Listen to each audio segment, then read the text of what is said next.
Tina Thomas was a ray of sunshine, full of life and love. Gabe Watson, on the other hand, was an enigma. He was quiet, intense, and seemed drawn to Tina's vibrancy. They met at the University of Alabama, a whirlwind romance blossoming against the backdrop of college football games and late-night study sessions. Gabe proposed quickly. Tina, blinded by love, said yes. Tina's family had their doubts. They sensed something off about Gabe, a darkness lurking beneath the surface. Their concerns deepened when Tina revealed a heart condition, a fluttering rhythm that made her doctors wary of strenuous activity. Scuba diving, they warned, was out of the question. Yet Tina, always eager to please Gabe, seemed to dismiss their anxieties. The wedding took place on a humid Alabama afternoon. Tina, radiant in her white gown, looked the picture of happiness. Gabe, however, seemed subdued, his eyes holding a flicker of something unreadable. Days later, as they packed for their honeymoon to Australia, a chill settled over the Thomas house. Tina's father pulled Gabe aside. He spoke of a life insurance policy, a large sum that would go to Gabe should anything happen to Tina. He urged Gabe to ensure they had adequate travel insurance.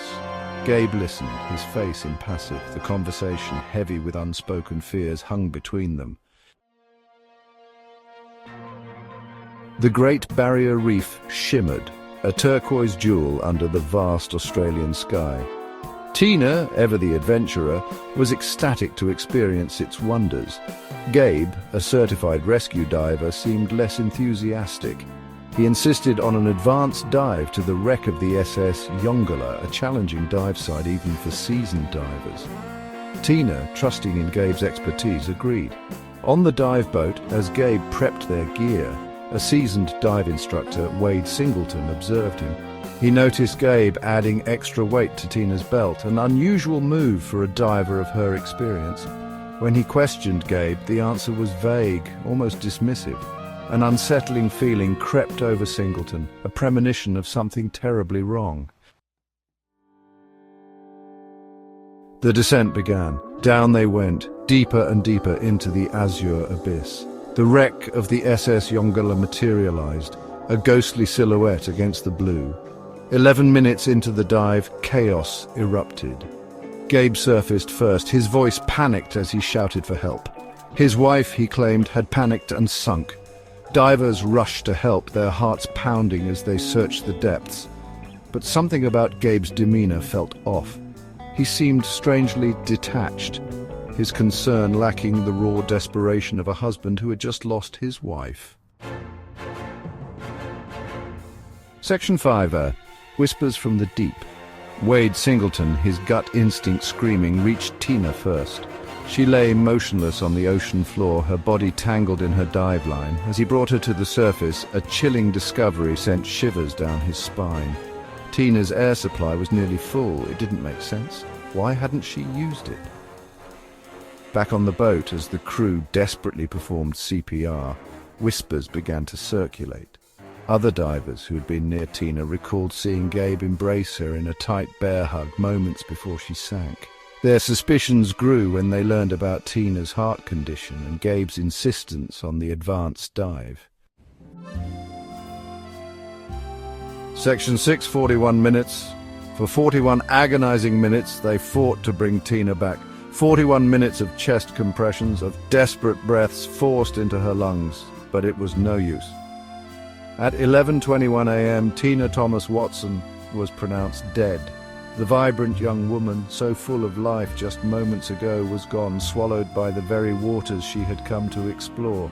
As the reality of Tina's death settled, all eyes turned to Gabe, but instead of grief and despair, he seemed oddly emotionless. He paced the deck, asking other divers for hugs, his demeanor at odds with the tragedy that had just unfolded.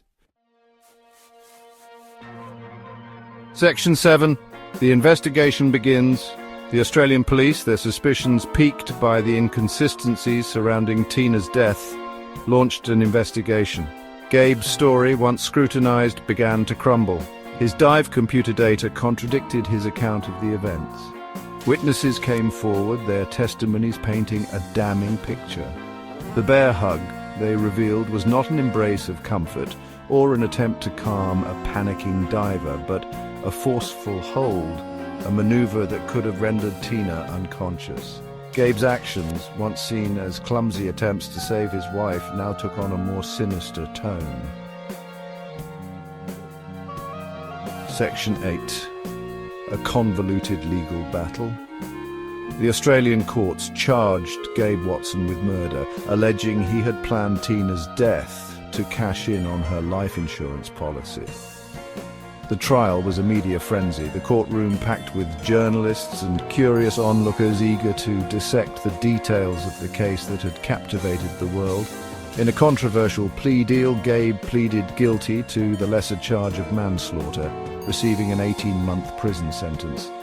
The leniency of the sentence sparked outrage, with many believing he had escaped justice. Back in the US, prosecutors attempted to retry Gabe for murder, but the case ultimately collapsed due to lack of evidence. Section 9. Life after Tina. Gabe Watson walked free, but the shadow of Tina's death continued to follow him. He retreated from public view, his life forever marked by the tragic events of that fateful day on the Great Barrier Reef. Years later, he remarried, his new wife bearing a striking resemblance to Tina. The echoes of the past reverberated, leaving a haunting question unanswered. Was Tina Watson's death a tragic accident or a sinister act of premeditated murder? The answer, lost somewhere in the depths of the Coral Sea, continues to elude us.